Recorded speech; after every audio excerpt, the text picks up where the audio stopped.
All right, so you ready? Are you going to introduce us today? We're not having a silent podcast. You mean to say it? Yeah, but just don't squeak your chair when you do it. I don't do as good as you. Okay, well, we'll get you there.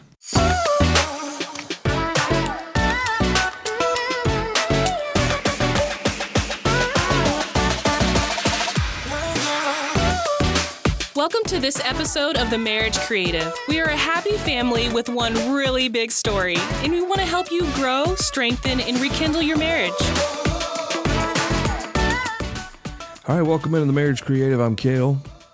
Caleb. I'm Caleb Nelson. And Carla. That's my wife, and we are here in upstate South Carolina in the throes of spring and pollen 2022. In case you hear us clearing our throats. Yeah, who knows? It is that time of year down here, and they have 40 inches of snow in Colorado. Oh, my. Yeah, so we're not weather people. Notice I didn't say weathermen. But yeah, here we are. It's Easter weekend. It's Good Friday. Welcome into the show, and we're just excited to be here. Yeah. Carla's anxiously awaiting to say something. I got a note this morning questioning who does our intro voice, and that's a friend of ours, Leah. She just absolutely nails it, so we'll give her a shout out this morning. Appreciate the work she did for us to get us going. A lot of people don't realize, at least for me, that's one of the bigger deals of a show is to try to pick the best music and the best intro and whatever. With Modern Christian Men, it took me over a year and a half to get that figured out. It was a great excuse, that I used, but as a music guy, that really bothers me when it doesn't sound good. So, yeah, and we were like listening to Audio Jungle about 5,000 times a day. Well, it's just important to me. It's important. It sets the tone of the show. Mm-hmm. Now she's all up and happy, and then we come in here and we're like, "Hello, welcome to the podcast," because we've got this sinus pollination happening around us, but it'll get better as we continue. This stuff will clear out before long. Maybe she didn't have any pollen when she... Well, they don't have pollen in Ohio when there's snow on the ground. Yeah, true. So I'm looking out the window. Everything's green and pink, so it looks like a huge Easter egg. Easter weekend, big deal in Christendom. Thank you, Jesus, for your sacrifice. It's always a good time to kind of get together and talk about that. Not that we have to today, but just as you spend time with your family. Here in the Deep South, I believe everyone eats, for some reason, I don't understand this, ham and deviled eggs at Easter. I don't know. Those are if you look back in the Levitical, the rules that he made for the Israelites, they didn't eat ham. And why would you eat an egg that's deviled? That the Cadbury bunny laid or whatever. So anyway. And how did they get called? How did they get named that? Because, I can tell you how. You smell them? Anything that smells like that is from the devil. Our children thought that they were called doubled eggs. Well, they're doubly because you double them. You cut them in half. And I think that's a more fitting name. Doubled eggs rather than deviled eggs. Well, I don't want to eat anything that says devil in it. But there's deviled ham too. I know. So what is it like corned beef hash? Is when they do the corning, does that make it that? And is there something you do with, this is way off topic, but that is a curiosity. Yeah. I just know that I don't eat eggs, period. But deviled eggs are like the bottom rung of the ladder. The arch nemesis of kale. They are the last rung on the ladder into hell is where you find deviled eggs. No. I can't stand them. It just ruins my house for days. Oh, please. It's awful.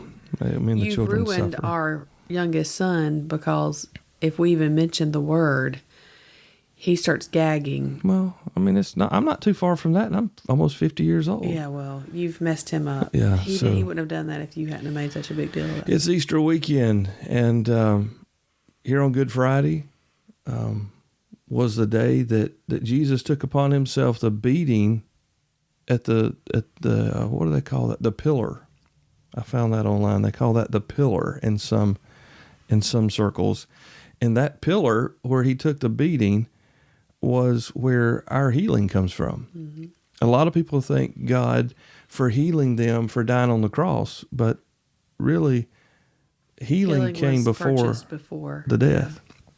the cross. I've even heard someone say if Jesus hadn't been beaten, all the people who had been healed before he went to the cross, they would have reverted back, because it took his scourging to get us to the point of healing that we enjoy today. So that's where we're at today on Sunday's Resurrection Sunday. Wherever you're listening to this, if it's past that time, don't forget that you don't have to wait till next Easter to celebrate the fact that Jesus did take upon himself our infirmities and his stripes for our infirmities, and then, of course, his shed blood there on the cross for our sins.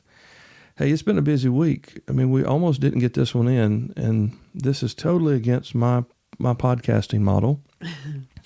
I'm the guy that's got 3 or 4 in the can and ready to go, but this right here at the moment, it's not the worst thing. Thank goodness we're close to home, and we also live in the same house and don't have to coordinate time zones and Zoom calls. But anyway, it's been a good week. It's been busy. We've recently gotten home from Nashville, Tennessee. We began post-production on episode 1 of our One Really Big Story. The teaser trailer's out now. If you haven't seen it, check it out. I think it's kind of cool. It's 30 seconds long, so it's not like we're going to bore you. And I'm excited to continue to tell these stories. Oh, yeah, for sure. So in the salon, you tell stories and hear stories all day long. This is a marriage podcast. What are some of the stories you most hear from your clientele? Well, no, don't go there. But what I'm asking you is, in regard to this program and the topic that we're here on, our base topic, what are some of the things that you hear in the salon that you can share with us to help us better understand where people are at with their marriages today? Oh, my. Give me 2 or 3. You don't have to give them all. Okay. A lot of couples I hear live under one roof, not necessarily live as one flesh. Not a lot of agreement. A lot of times I see. I mean, there are certainly couples who do, but if you're wanting to pinpoint problem areas, I guess that would be one of the biggest ones.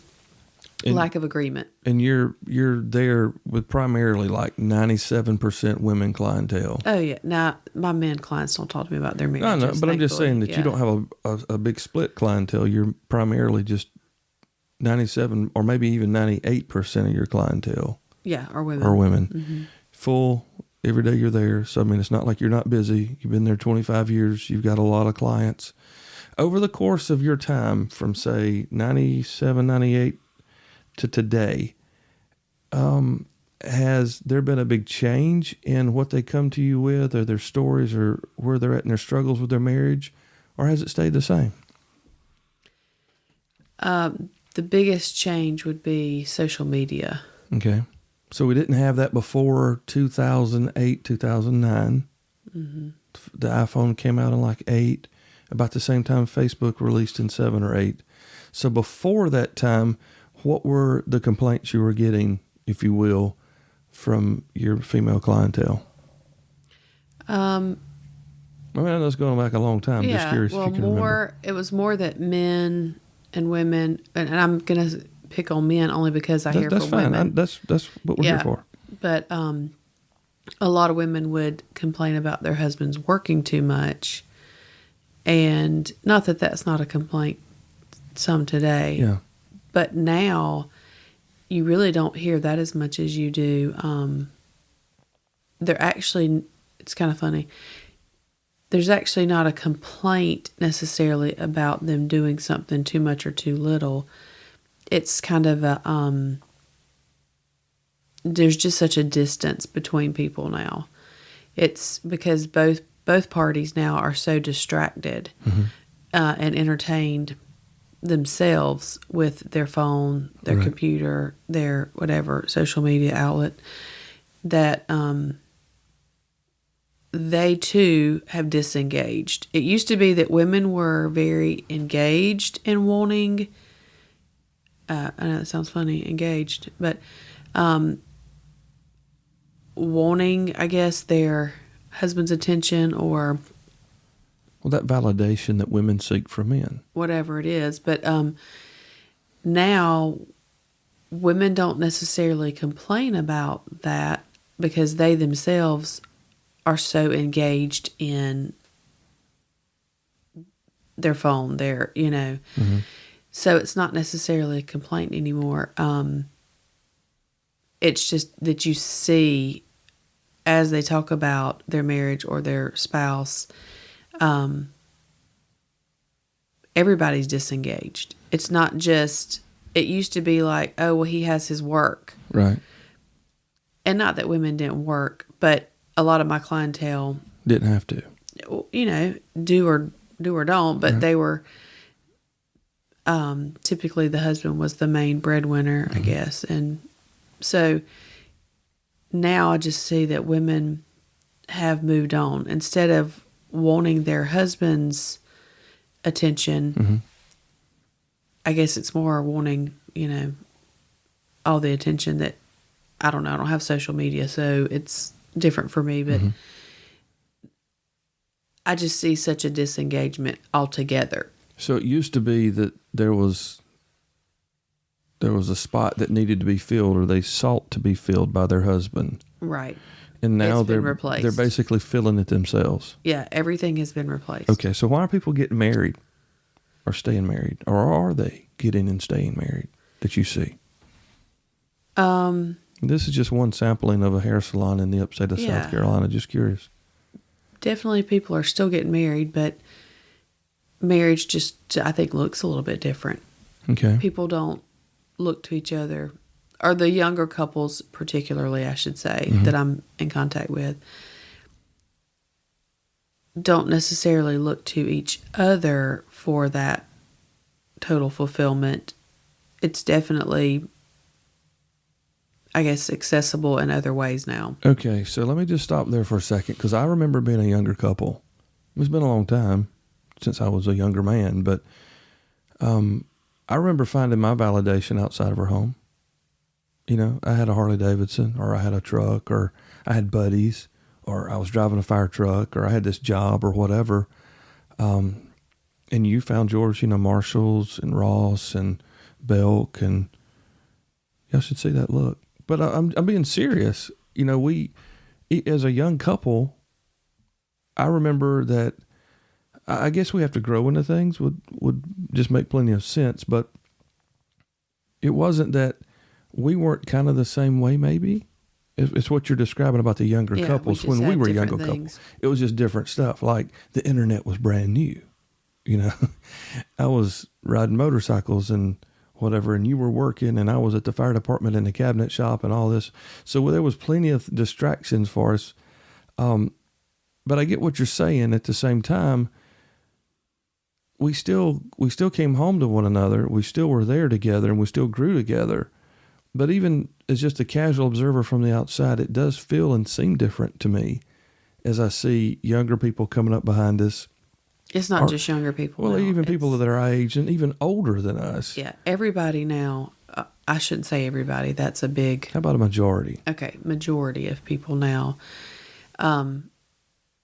Even having conversation. It used to be that when someone sat in the chair, you had conversation the whole time. Right. That looks very different now. Well, they would sit there and look in the mirror at you, looking at the mirror at them, and have almost an eye-to-eye contact conversation the whole time. Right. I've worked in the salon long enough to know how this looks. It's vastly different now. Completely different. And there are still some clients who do turn their phone off or put it in their purse or lay it, to the side. But there's a huge amount of clientele now that their phone is in their lap, in their hand, and they're more engaged with it than with me, And here we are talking about the negative side effects of socials and phones, and people are listening to this on their phone. It's a necessary evil, or whatever we want to call it. I began noticing this as a man, having worked in a hair salon about the same time you're talking about, 2008, 2009. We had a really high-end salon, a lot of just great clientele come in. And I remember when we started the shop in early 2000, 2001, that when women would come in, they would talk about their bag. They would talk about their shoes. They would talk about their trip, or they would talk about their blouse or whatever. And then there was a dramatic and very rapid shift about 2008 to 2010. That doesn't sound rapid, but it was, where that conversation virtually stopped. No one came in talking about shoes or bags or blouses. Now they were talking about which iPhone model you have or which Samsung phone you had. And it just shocked me because I wasn't ready for that, because women had always been like the anti-technology people, at least around in my circles, because I'd always been the techie guy. And I never saw a female get excited about an electronic device to talk to somebody. I mean, they had a phone in their house, you know what I'm saying? But it wasn't that they were like bragging on, oh, did you see my new AT&T cordless phone with the built-in antenna that doesn't break when your kid sits on it? They never talked about that. That was something Dad bought because we had to have it because the cord was too long to go through the den. So I remember that shift, which is about the same time social started, which is about the same time the iPhone came out, and everything changed. And so you're saying at that point in time, we've seen a dramatic shift in your conversation with your clientele, especially in regards to their spouses and their relationships, that things have changed. Well, now the conversation would not be like what you're saying, oh, I got this new purse or whatever, or I went on this trip. It's a lot of times now, did you see this video, or did you see this post, or did you see, so yeah, the conversation is different. The focus, everything looks different since we started carrying around a computer with us everywhere we go. Yeah, we won't talk about the numbering system. We'll get there one day. I don't freak people out on episode 3. That's my chair. So going back to women in your chair, before they were upset with their husbands working all the time, which was buying them their shoes and their purses that they came in talking about. Now they don't. Do they talk about their family? Do they talk about their husband? Do they talk about their relationship? Or is it just where they're living this alternative, that's the wrong word, this additional life online? Is there a conversation about home anymore? There is. But again, it just is so vastly different than what, it used to be. Well, even, it used to be that kids came in and we had a train table in the salon. Right. The wooden trains, Thomas train stuff. In a corner for kids to play at, and parents would bring their kids in with a coloring book, something to entertain them, and a snack, goldfish, or here we go back to goldfish and puffs. But you had to bring something to entertain your child while you were there. Now, those things have gone away. You don't need them anymore. Right. It's, they have a phone or a tablet or whatever in their hand, and they look at a screen while they're there. Just the whole experience in general of life is different now. Well, yeah, I think that goes without saying, and it's not just COVID's fault. It's been coming a long time. Mm-hmm.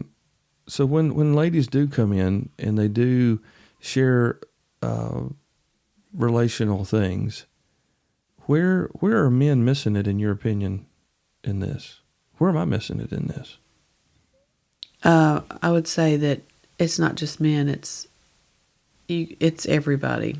I get that, but so I'm asking a female's opinion for the man listener, for him to potentially be able to try to find some way in. Men are missing it in lack of leadership. Okay. That's the biggest downfall. All right, so this goes back to the 60s with the feminist movement. 60s and 70s feminist movement. It goes back further than that, but it really gained traction. So this is when women said, we don't want to be led by men, mm-hmm. and we want to be able to make our own decisions with our bodies, and, we got Roe v. Wade in 73 and all of that. And now here we are, almost 50 years later, you're saying that the problems that female women in your salon. Well, I mean, I guess we have to say that nowadays. Yeah, I mean, nowadays sadly, you might have to. Yeah. So what wives are telling you, they're not telling you this, but in a roundabout way, you're seeing that the lack of leadership by men in their families, in their households, is the biggest problem, in your opinion, that they're facing. Absolutely. Okay. And if you polled all of your clientele, let's just say just you in your shop, do you think they would honestly say that? Would they check that box, or would they make it a different excuse? I think a lot of women would say that. You think a lot of women would come to you and say, I want my husband to lead? I don't know if they would say that. Well, a lot of women would. But I don't even know if they... Are they aware? I don't even know if they would say they want them to lead. I would just say that they would recognize that the problems that maybe are in their home a lot of times are from a lack of leadership. Okay. And then secondly, and maybe equally, I don't know. I don't even know if I could say it second, is the lack of agreement. Huge. Well, without a lack of agreement, you can't have leadership, because if she's not agreeing, I'm sorry, ladies. Yeah, maybe it's if she's not agreeing to be led, then how can he lead? And that was one of the things that, if we go back in time when you didn't like me in our early marriage, you laugh like you don't like me today. No, that's not what I'm laughing at. But yeah, I know there was a season when I didn't like you. And you didn't want to be led. Mm-mm. And I wasn't leading. But I wasn't leading because I was like, well, you guys get to the point where they've just been beat over the head from the media and their spouses now, their wives, that they can't do it right. So they may as well just go to work, and at least they can get that done. Yeah, I'll have to say the best visual, I guess I can explain how I learned. I don't even know how to word it, but the first time I think I realized as a wife, as a woman, I don't even know that I'm struggling here, but let me just go into what I saw, and then maybe I can explain it from there. We were at Dollywood, and there was a young couple with young children, and the husband had one of those, what do you call those, like papoose thing? I don't know. Yeah, we carry the baby on you. It's not like a papoose. What is it that men wear? It's like a backpack thing. I don't know. You wear it backwards, right? With the kid in front of you? Yeah. So the infant is in one of those things on the man. And there's another child in a stroller. And then I think another child walking beside the stroller. And I'm sitting because I have a, infant that's nursing. So our youngest was a baby, a little bitty baby, maybe a month or two old. And so I'm just sitting still, and I'm watching this couple, and there are 4 adults. So it's this couple and either her parents or his parents. Don't know how that worked out, but it was obviously the grandparents. Right. And then 3 small children. And so 4 adults, 3 small children, and one is strapped to the husband. And it's sunny outside, and they are, realizing that they should put sunblock on the kids. And I watch this man. The 2 grandparents are kind of just standing around, people watching, I guess. Being grandparents. Kind of interacting with the oldest child, who is, maybe 4. Mm-hmm. And then the dad, the wife keeps barking out orders at him. And so he's digging through the bag that's under the stroller. Now, mind you, he's got a child strapped to him also. Is she having babies on her? No, was she expecting? She was recovering, I guess, from the birth of the little one in the carrier. Yeah, I don't know. Okay. Regardless, she's barking out orders at him, and he is trying his best to get whatever she's asking for out from under the bottom of the stroller. Mm-hmm. And so he's like handing her things, and she's like, that's not it. That's not it. So he keeps putting that back, getting something else out. Finally, he gives her the right thing that she asked for. And then he, kind of gets that stuff situated. He comes back around, and then she's telling him to get something else. He starts again. She's trying to give the kid in the stroller like a snack. Back to Puffs and Goldfish. Puffs and Goldfish. Anyway. It's a new show title. And so that's going on. She's giving the kid a snack. The little kid is pulling, wanting to go and look at something, because, he's tired of standing there. Yeah. And so both parents are trying to tell him, just a minute. And then he finally gets out the right, apparently it was like an infant sunscreen, but it's a spray. And so he finally gives her the right bottle of sunscreen, and she takes it and she starts spraying it all over the little kid, in the papoose that is on him. And he's trying his best to like turn his head and lean away, but it's like going all in his face. He's eating the sunscreen spray, but she doesn't. It's like she doesn't recognize he's even standing there holding the child. She's just so I don't know, invested, I guess, I don't know, in what she's doing with trying to cover this child with sunscreen, that and poor thing, he's trying his best. And I just see the frustration on his face. He's been up and down out of that, basically on the ground, digging in the bottom of this stroller through the diaper bag multiple times. He has this infant strapped to him. It's hot. It's very hot outside. His wife is like just constantly berating him about basically saying, "You're stupid. Give me the right thing out of the diaper bag." And he's obviously, I don't think, the one that packed the diaper bag. So he doesn't know where it is. And he's looking at all these different compartments, and he's handing her what he thinks she's wanting, and it's not the right thing. And then when she finally gets the right thing, she's spraying it all in his face. And I'm thinking, coming here for him has got to be miserable. Yeah.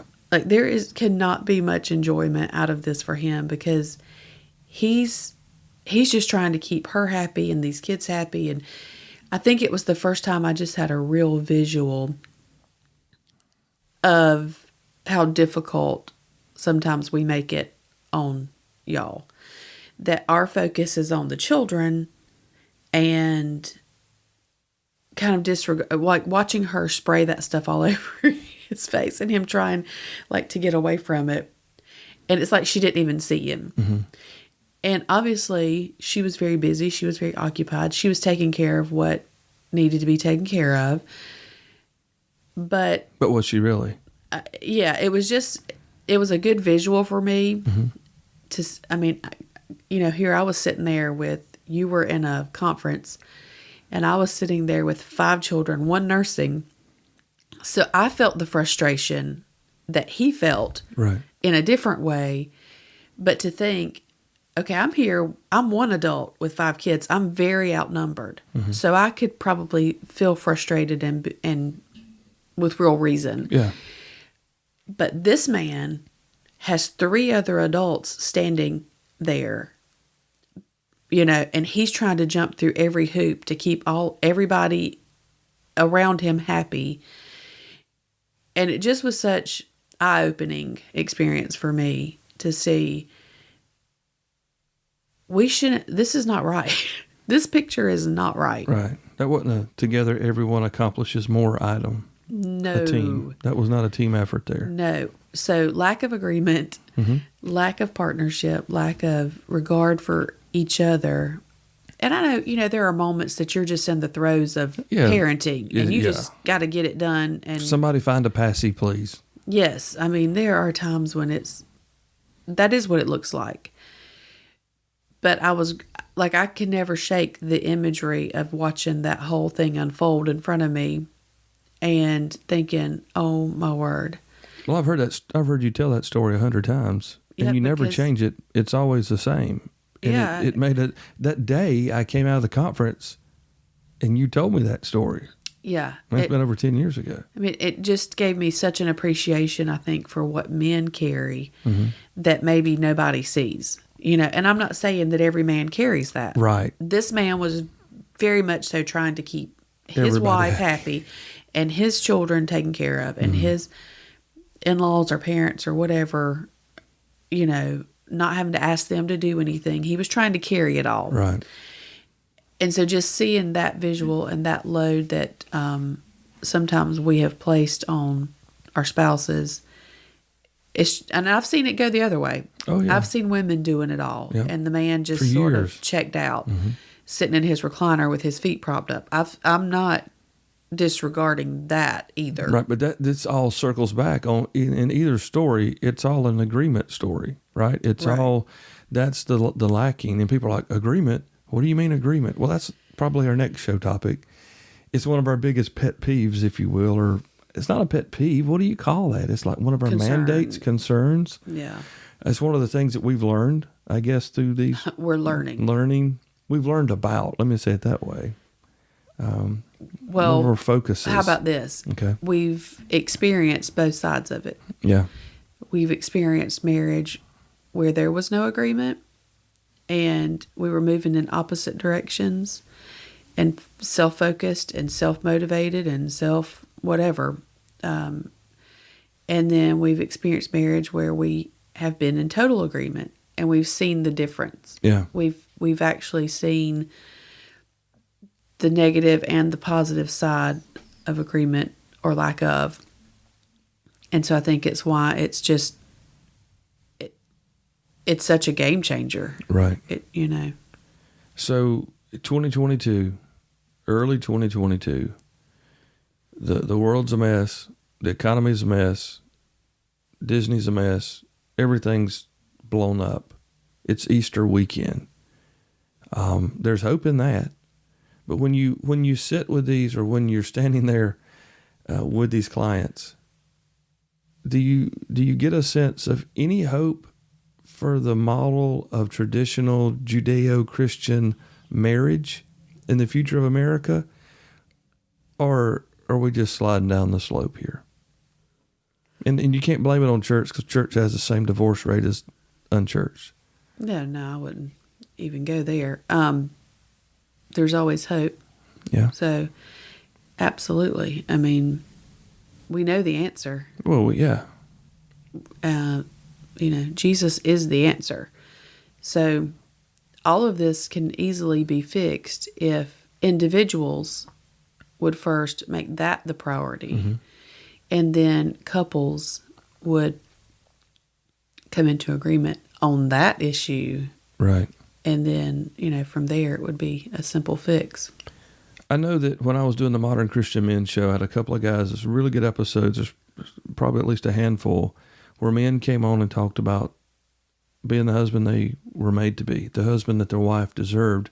And it wasn't to make the woman's life easier necessarily, but it was for the man to find his place in the home, to be the leader that God created him to be, and to move forward in that model.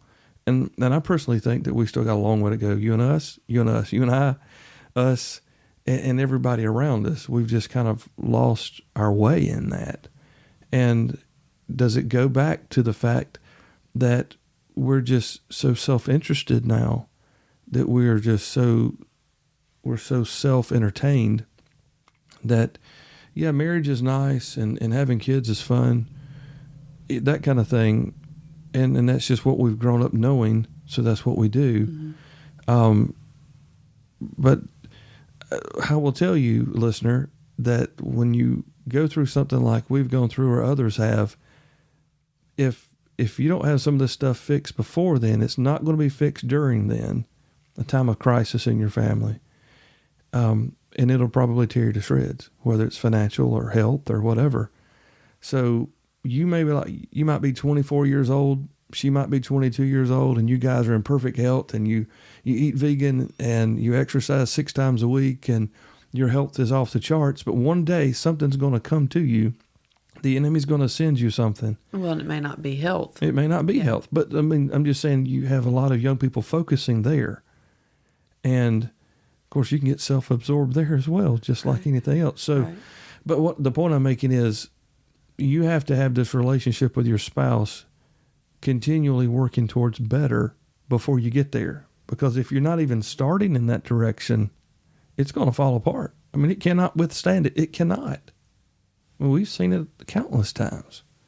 Mm-hmm. So if we go back to the salon, we're there with the clientele real quickly because we don't have but a few more minutes. What is the one thing that if you're asked, how do you address, this is a huge issue, right? So this is, episodes of this show, this discussion we're going into. But what's the first thing that you would try to broach with this customer, this client, to help them get a little more understanding of how to begin the process of fixing where they are? The very first thing, whether it's the husband and her don't have a relationship, he's not leading, she's trying to lead, the finances are toast. What do you offer them? I mean, you've got them in your chair, your hands are in their hair, they can't go anywhere. They're hostage. Yeah. Well, definitely. I mean, the only answer for all of our problems is Jesus. He's the fix. Yeah. Obviously.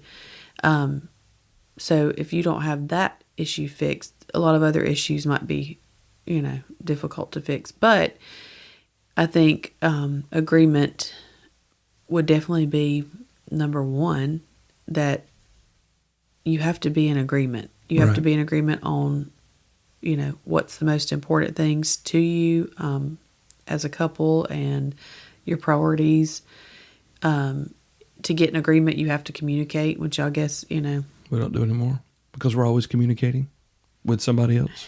Everybody needs to make that a priority in their marriage. But, yeah, definitely agreement would have to be It always comes back to that. Yeah. Yeah. There we are. One of the things we have never talked about is forgiveness, which we'll have to get to as well. That's a big deal. A big deal plays in that avenue or reconstruction or whatever. So there's just, man, we've just set this softball up for a long 9 innings of conversations here about agreement and forgiveness and leadership. I will encourage you men, especially if you want to go back and listen to some of my older podcast, the Modern Christian Men Show. There's a lot there to be gleaned from leaders, from men who have had bad marriages restored, who've learned how to lead their families with success in Jesus and the restoration of marriages. So I don't want to discount that. That's available everywhere. It's still out there. So in addition to that, I think that we've teed this thing up pretty good. So I believe we definitely have our direction set for us with agreement. And that sounds so easy, so silly, agreement. Well, I mean, he said I could buy the new Ford Expedition, or she told me she didn't care if I bought a bigger TV. That's not the kind of agreement we're talking about here. So we'll get to that the next time. We appreciate you listening and can't wait to have you back. Anything before we go? I'm good. You're good. All right. Well, we hope you're good. We're in agreement. We're in agreement. So we're going to stop before we get out of it. Yeah, and we'll see you next time. Thank you again for listening to The Marriage Creative. Today's episode is brought to you by Post and Gate. Thank you for listening to this episode of The Marriage Creative. Subscribe and click the notification icon so you can stay up to date with all things The Marriage Creative. To learn more about who we are and what we do, check us out on social media or go to themarriagecreative.com today.